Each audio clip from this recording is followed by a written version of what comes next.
Hello guys, अगर आप लोग इस ड्रामे की वीडियो पहली बार देख रहे हैं तो आप इसके पहले पार्ट्स को देख लीजिए, जिनका लिंक मैंने डिस्क्रिप्शन में दे दिया है।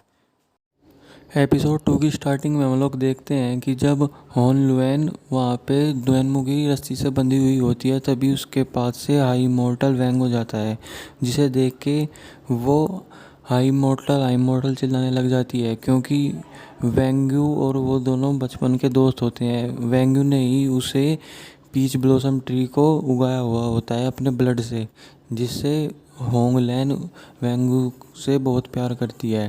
तभी हम देखते हैं कि होंगलैन वहाँ पे बंधी हुई होती है, तभी वहाँ से एक बुज़ुर्ग औरत जा रही होती है। तभी होंगलैन कहती है कि ओल्ड आंटी ज़रा संभल के, आपके आगे कुछ है, जिस पे वो आंटी उसे कहती है कि तुम्हारा बहुत बहुत शुक्रिया। तभी होंगलैन उस आंटी से कहती है कि क्या आप मेरी एक मदद कर सकती हैं।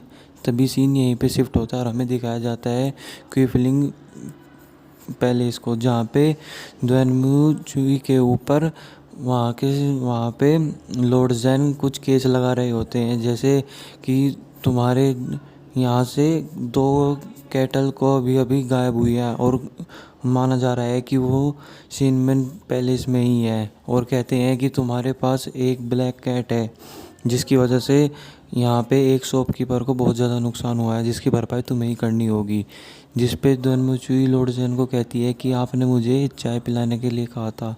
जिस पे लॉर्ड जैन अपने एक ऑफिसर को कहते हैं कि इन्हें चाय ला के दो, जिस पे दुएनमुचुई वहाँ पे चाय पीती है और वही चाय का कप लॉर्ड जैन की तरफ फेंक के मारती है, लेकिन लॉर्ड जैन उसे डॉच कर देते हैं और वो कप जाके दीवार में धंस जाता है। तभी वो सब लॉर्ड जैन को प्रोटेक्ट करने के लिए खड़े हो जाते हैं, जिस पे दुएनमुचुई उन्हें जाके कहती है कि लॉर्ड जैन, क्या आपके पास कोई प्रूफ है कि ये सब मैंने ही किया है। तभी लॉर्ड जैन एक ईयरिंग दिखाते हैं और वो ईयरिंग दुएनमुचुई का होता है। तभी दुएनमुचुई लॉर्ड जैन को कहती है कि लॉर्ड जैन, मुझे एक रिपोर्ट दर्ज करवानी है, मेरा एक ईयरिंग किसी ने चुरा लिया है। और वो कहती है कि वो लॉर्ड जैन ही है। जिस पे लॉर्ड जैन कहते हैं कि ये फालतू की बकवास मत करो, और तभी लॉर्ड जैन बताते हैं कि ये ईयरिंग मुझे हमारी इन्वेस्टिगेशन के दौरान मिला था हमारे एक ऑफिसर को। जिस पे दुएनमुचुई कुछ नहीं कह पाती। तभी लॉर्ड जैनियन को कहते हैं कि दुएनमुचुई ने हमारी इस केस में बहुत ज़्यादा मदद की है, और हमें लगता है कि अगर सच में यहाँ पे डीमंस का हमला हो गया तो हमें इनकी ज़रूरत पड़ेगी। और वो जैनियन से कहती है कि आप 3 दिन के लिए दुएनमुचुई को यहीं पे पैलेस में रखें। जिस पे दुएनमुचुई वहाँ से लॉर्ड जैन को चिढ़ाते हुए चली जाती है, और जब वो वहाँ से जा रही होती है तो उसे रास्ता नहीं मिलता। तभी पीछे से लॉर्ड जैन कहते हैं कि आपको लेफ़्ट में जाना है। तभी दुएनमुचुई कहती है कि मुझे पता है कि किस तरफ जाना है, और वो अपने एटीट्यूड में वहाँ से चली जाती है। और तभी हम चुआर को देखते हैं, जो कि जैनियन से कह रहा होता है कि क्या सच में दुएनमुचुई सारी बात सच बता रही थी। जिस पे जैनियन कहता है कि इसने आधा सच बताया और आधा झूठ। जिसमें चुआर पूछता है कि कौन सा सच है और कौन सा झूठ, जिस पे वो कुछ नहीं कहता और वहाँ से चला जाता है। और तभी हमें रात का सीन दिखाया जाता है, जहाँ पे दुएनमुचुई को अभी तक अपना कमरा नहीं मिला हुआ होता। तभी वो रिकॉर्ड रूम के पास आती है, और रिकॉर्ड रूम के पास आके सोचती है कि चलो मैं रिकॉर्ड रूम को ही चेक कर लेती हूँ, देखती हूँ कि इन लोगों ने शेंगली सेक्ट के बारे में क्या क्या लिखा हुआ है। तभी वो अंदर जाती है। तभी दुएनमुचुई को बाहर से आवाज़ आती है, तो वो बाहर जाके देखती है तो वहाँ पे जैनियन एक बिल्ली को सहला रहा होता है। तभी जैनियन देखता है कि रिकॉर्ड रूम का गेट खुला हुआ है। तभी वो अंदर जाके देखता है, लेकिन वहाँ पे कोई भी नहीं होता। तभी वो गेट बंद करके वहाँ से चला जाता है, और हम देखते हैं कि दुएनमुचुई अपने मैजिक की वजह से वहाँ पे गायब हो गई थी। तभी वो कहती है कि मैं इससे डर के गायब क्यों हुई, जबकि मेरी तो कोई गलती नहीं थी। इसने ही मुझे गलत रास्ता बताया कि यहाँ से 3rd कमरा ही है जहाँ पे मुझे रेस्ट करना है, और यही तो 3rd कमरा है। और वहाँ पे छानबीन करने लग जाती है कि इन्होंने लोगों ने सैंडविच एक्ट के बारे में क्या क्या लिखा हुआ था। और वो जब देखती है तो उसे बहुत गुस्सा आता है, क्योंकि लोगों ने हर चीज़ का इल्ज़ाम सैंडविच एक्ट पर ही लगाया हुआ होता है। उन लोगों ने कुछ भी चीज़ अगर गायब हो जाती थी और कुछ भी अगर गलत होता था तो सारी चीज़ उसी के खिलाफ में लिखी हुई थी, और सेक्ट लीडर दुएनमू का भी नाम उसी में था। तभी वहीं पे हाई इमॉर्टल वेंग्यू आ जाते हैं और ज़ेनियन उसे देख के बहुत खुश होती है। हाई इमॉर्टल वेंग्यू को कुछ खाने की चीज़ देते हैं। तभी डोनमुची हाई इमॉर्टल को कहती है कि मैं फिर से यहाँ पे लॉस्ट हो गई, जिस पे वो कहता है कि कुछ नहीं हुआ, अब मैं यहाँ पे आ गया हूँ ना। जिस पे फिर सीन यहीं पे शिफ्ट होता है और हमें दिखाया जाता है कि हाई इमॉर्टल वेंग्यू लॉर्ड जियन के पास जाते हैं और लॉर्ड जियन को और लॉर्ड जेन को दोनों को नमस्ते करते हैं, जिस पे वो दोनों भी रिप्लाई में उसे नमस्ते करते हैं। और तभी हाई इमॉर्टल लॉर्ड जियन से कहते हैं कि मैं आपके उस प्रस्ताव के लिए तैयार हूँ जिस पे आपने कहा था कि सिनमन सेक्ट और क्विनफिंग प्रेफेक्चर दोनों ही मिलके काम करेंगे। जिस पे लॉर्ड जेन कहते हैं कि लॉर्ड जेन आपने ये सब कैसे मानने के लिए तैयार हो गए। जिस पे लॉर्ड जेन कहते हैं कि इनकी बात एकदम सही है, क्योंकि अगर यहाँ पे सच में अगर डीमंस लोग ने हमला करना शुरू कर दिया तो क्विनफिंग प्रेफेक्चर कुछ भी नहीं कर पाएगा, इसे हमें थोड़ी इमॉर्टल पावर्स की भी ज़रूरत पड़ेगी। जिस पे लॉर्ड जेन को भी तैयार होना पड़ता है। तभी हाई इमॉर्टल वेंग्यू लॉर्ड जियन को ध्यान से देख के कहते हैं कि मुझे लगता है कि हम दोनों कभी मिले हैं। तभी हाई इमॉर्टल कहते हैं कि आपकी शक्ल यहाँ से 1000 साल पहले जो यहाँ के प्राइम मिनिस्टर थे उनसे मिलती है, जो कि सोंग डायनेस्टी के प्राइम मिनिस्टर थे और जो कि वो डीमन की लड़ाई में भी शामिल हुए थे। जिस पे फिर सीन यहीं पे शिफ्ट होता है और हमें 9th हेल का सीन दिखाया जाता है, जहाँ पे एक औरत नकाब पोश वहाँ पे जाता है और वहाँ पे 9th हेल के किंग से बात कर रहा होता है और वो कहता है कि वो फॉक्स डीमन अभी मर चुकी है, उसे डोनमुची ने मार दिया। जिस पे वो कहता है कि वो कितनी कमज़ोर डीमन थी और वो अपने उस सर्वेंट को आदेश देता है कि जल्द से जल्द हमें यहाँ से 9th हेल से बाहर निकलना होगा और हमें बाहर जाके हेवन पे राज करना है। इसलिए वो उसे कहता है कि हमें पेंगलाई की ड्राइंग को ढूंढना होगा और उन सबको कहता है कि पेंगलाई की ड्राइंग को ढूंढने के लिए जल्द से जल्द तैयारी करो। तभी सीन यहीं पे शिफ्ट होता है और हमें दिखाया जाता है कि लॉर्ड जेन डोनमुची के कमरे के बाहर आके नॉक करते हैं। तभी डोनमुची अपना कमरा खोलती है तो वो लॉर्ड जेन से पूछती है कि आप यहाँ पे क्या कर रहे हैं। तभी लॉर्ड जेन उसे कहते हैं कि जो कल हमारे यहाँ पे बात हुई थी कि कोलैबोरेशन की, मैं उसी के बारे में बात करने के लिए आया हूँ कि आपको मेरे साथ चलना होगा और आज के काम में हमारा साथ देना होगा। जिस पे डोनमुची वेंग्यू की तरफ को देखते हुए कहती है कि तुमने ये अच्छा नहीं किया। तभी लॉर्ड जेन वहाँ से चले जाते हैं। तभी डोनमुची पूछती है वेंग्यू से कि तुमने ऐसा क्यों किया। जिस पे वेंग्यू कहता है कि ये गॉड ऑफ जस्टिस ने मुझे करने के लिए कहा था। जिस पे सीन यहीं पे शिफ्ट होता है और हम देखते हैं कि जो लड़की बहुत दिन से गुम थी वो मिल जाती है, लेकिन वो लड़की अनकॉन्शियस होती है। तभी वहाँ पे डोनमुची आती है कुछ खाना हाथ में लेते और उसे खा रही होती है। तभी वो जब खाते हुए उनके पास जा रही होती है तभी उसे उसमें से इस स्मेल आने लग जाती है। तभी वो कहती है कि तुम लोगों को यहाँ से स्मेल नहीं आ रही। तब वो लोग कहते हैं किस तरीके की स्मेल। तभी डोनमुची बताती है कि इसमें से डीमन सेंट की स्मेल आ रही है। वो कहती हैं कि तुम लोगों के सेंस कितने कमज़ोर हैं। जिस पे लॉर्ड जेन उसका मजाक लेते हुए कहते हैं कि हमारे इस पूरे शहर में सिर्फ एक ही ऐसी कोई है जिसकी सूंघने की शक्ति सबसे ज़्यादा तेज़ है और वो कहती है कि वो मेरी गॉड मदर का पालतू कुत्ता है। जिस पे डोनमुची को गुस्सा आता है और तभी हम देखते हैं कि लॉर्ड जेन अपने वर्कर दोनों ऑफिसर्स को कहते हैं कि जाके डॉक्टर को लेके आओ। तभी जब वो डॉक्टर को लेके आ रहे होते हैं तो डोनमुची ने अपने मैजिक से बनाए हुए कुछ कागज़ के उन्हें वो वहाँ पे छोड़ देती है और वो लोग वहाँ पे नाच रहे होते हैं, जिसे डोनमुची बहुत मज़ा ले रही होती है। तभी वो दोनों ऑफिसर डोनमुची के पास जाके उसे कहते हैं कि आप ये सब क्या कर रही है। जिस पे वो कहती है कि मैंने क्या किया, कुछ भी नहीं। तभी वो उसे दिखा के कहते हैं कि वो देखे, लेकिन वो देखते हैं कि वो चीज़ तो वहाँ से गायब हो गई। जिस पे वो उसे कुछ नहीं कह पाते। तभी हम देखते हैं कि वो डॉक्टर उस लड़की को जाके चेक करता है तो वो बताता है कि इस लड़की को कोई बीमारी नहीं है, ये लड़की बस अनकॉन्शियस है। मैं इसमें आपका कुछ नहीं कर सकता। जिस पर उसकी माँ कहती है कि प्लीज़ इसे बचा लीजिए, जिस पर डॉक्टर कहते हैं कि मुझे माफ़ कीजिएगा, जब इसे कोई बीमारी ही नहीं है तो मैं इसके कुछ नहीं कर सकता। और वो लॉर्ड ज़ेन को कहते हैं कि जब यहाँ पे हाई इमॉर्टल वेंगो है तो आपको मेरी क्या ज़रूरत है। तभी वो उस लड़की की मोम लॉर्ड ज़ेन को कहती है कि प्लीज़ मेरी बेटी को बचा लीजिए, जिस पे लॉर्ड ज़ेन कहते हैं कि आप फिक्र मत कीजिए। तभी लॉर्ड ज़ेन वहाँ दुनमुची और हाई इमॉर्टल के पास जाते हैं, जहाँ पे दुनमुची सोचती है कि अब जाके लॉर्ड ज़ेन मुझसे अपनी मदद के लिए भीख मांगेगा, लेकिन वो हाई इमॉर्टल वेंगू से कहता है कि हमें आपकी मदद की ज़रूरत है, इसलिए आप हमारी मदद कीजिए। जिस पे डिवाइन डॉक्टर कुछ नहीं कहते, लेकिन दोनमुची कहती है कि डिवाइन डॉक्टर यानी ये हमारे सेंट सेक्ट के अंडर में काम करते हैं, इसलिए अगर मैं इनसे कहूँगी तो ही ये इस काम को करेंगे। जिस पे वो कहते हैं, जिस पे लॉर्ड ज़ेन दोनमुची को कहता है कि तुम्हें मैं हमारा काम करना चाहिए, क्योंकि यही बात अभी हुई थी कोलैबोरेशन की। जिस पे दोनों उससे कुछ नहीं कहती, तभी वो उसे कुछ अच्छी चीज़ टोफू के बारे में बहुत ही अच्छी चीज़ कहता है कि तुमने अभी तक इस शहर का सबसे फेमस टोफू नहीं खाया और मुझे लगता है कि तुम कभी खा भी नहीं पाओगी।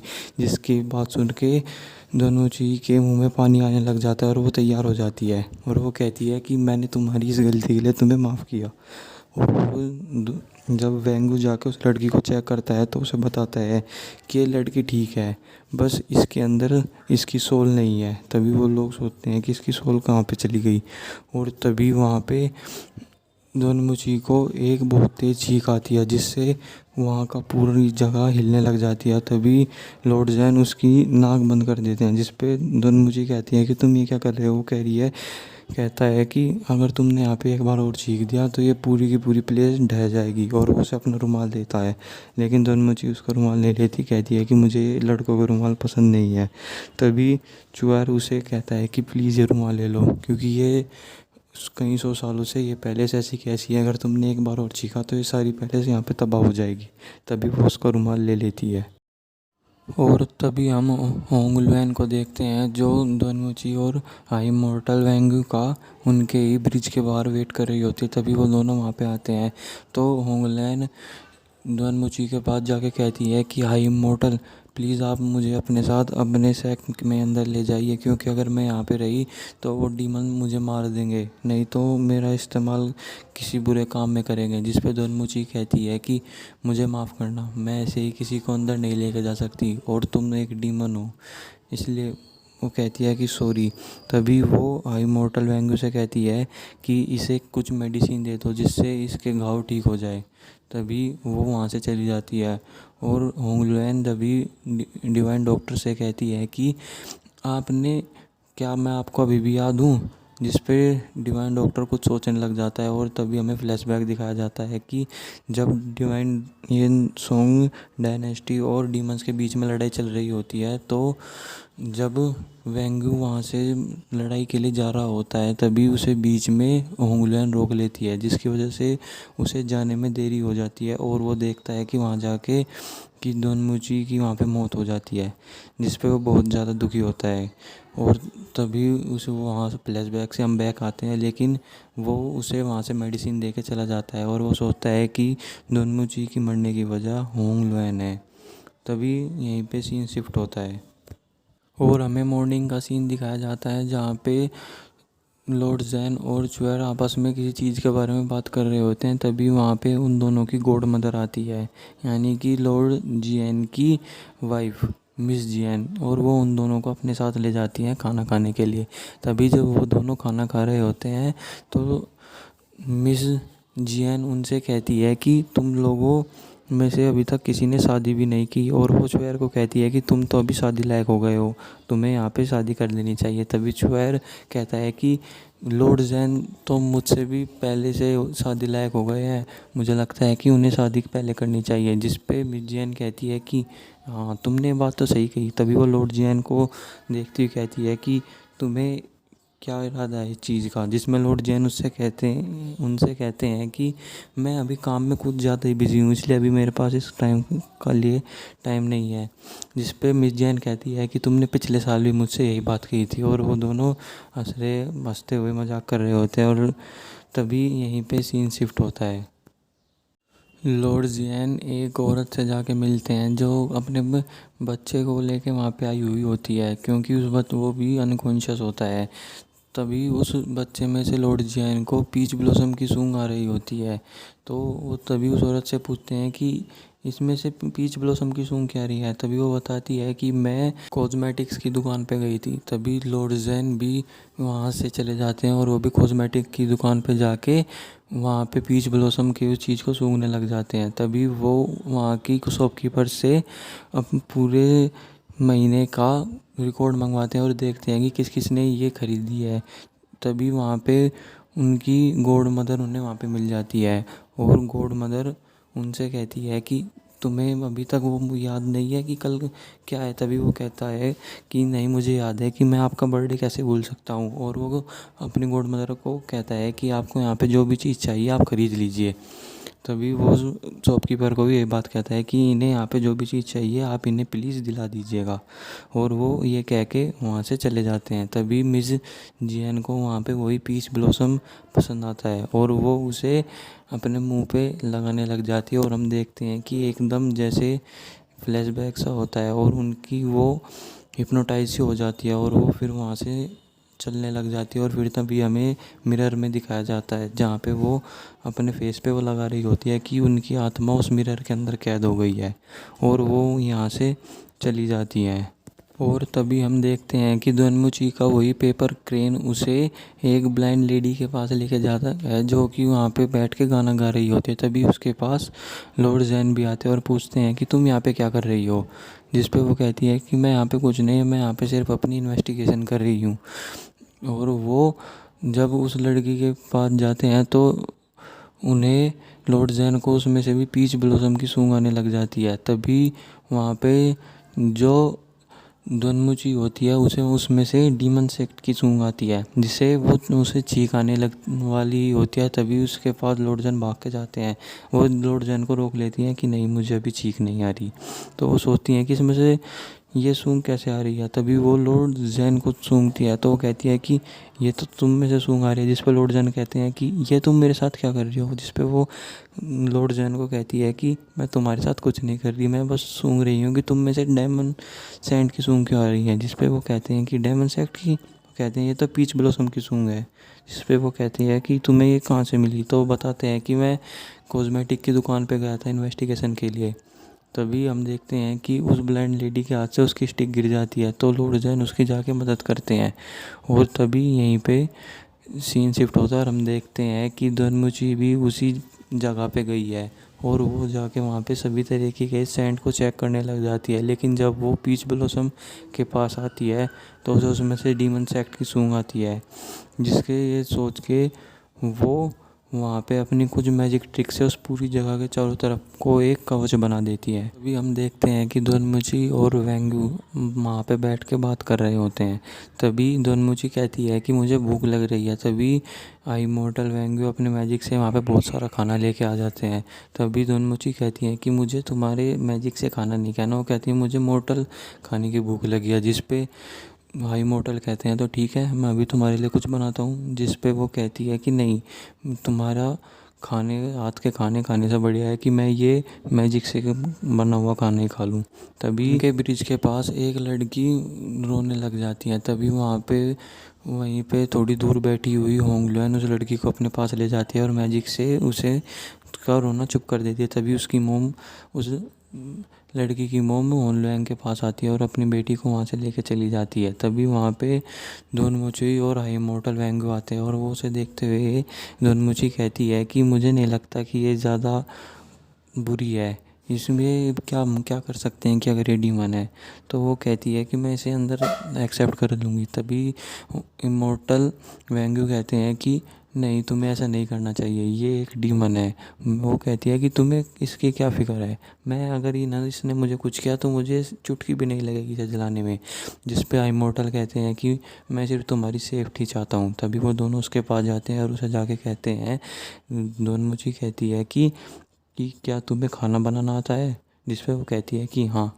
तभी यहीं पे सीन शिफ्ट होता है, और तभी यहीं पे सीन शिफ्ट होता है और हमें दिखाया जाता है कि रात को वो लॉर्ड जैन और उनके सभी ऑफिशियल्स वहाँ पे बहुत परेशान होते हैं, क्योंकि मिस जैन अभी तक घर नहीं आई होती और वो उसे हर जगह पे ढूंढ रहे होते हैं कि मिस जैन कहाँ पे है। तो वो सब कहते हैं कि वो कहीं ना कहीं से वो पता लगाते हैं कि हमने आखिरी बार मिस जैन को उस ब्लाइंड लेडी मिंग के साथ देखा था। तभी लॉर्ड जैन भाग के उस ब्लाइंड लेडी के पास जाते हैं और वो उस ब्लाइंड लेडी से पूछते हैं कि आपको मिस जैन ने ये गिफ्ट कैसे दिया। जिस पे वो कहती है कि सिर्फ मिस जैन मेरे पास आई थी और उन्होंने मुझे ये गिफ्ट दे के वो वहाँ से चली गई। उसके बाद मुझे नहीं पता वो कहाँ पे है। तभी उनका एक ऑफिसर आके बताता है कि मिस जैन घर पे वापस आ गई है, लेकिन वो कुछ अलग ही तरीके का बिहेवियर कर रही है। तभी वो वहाँ से भागते हुए चला जाता है और हम देखते हैं कि मिस जैन तो कुछ पागल सा व्यवहार कर रही होती है, और वो जो दो सर्वेंट उन्हें रोक रहे होते हैं वो उन्हें भी उठा के वहाँ से फेंक देती है। तभी वहाँ पे लॉर्ड जैन अंदर आते हैं, जिसे वो उन दोनों को वहाँ से बाहर भेज देते हैं। जिसे वहाँ पे वो अपनी गॉड मदर को बुलाते हैं, जिसे वो तभी मिस जैन उनकी तरफ देखती हैं, और यहीं पे हमारे एपिसोड 2 की एक्सप्लेनेशन ख़त्म हो जाती है। Thank you guys.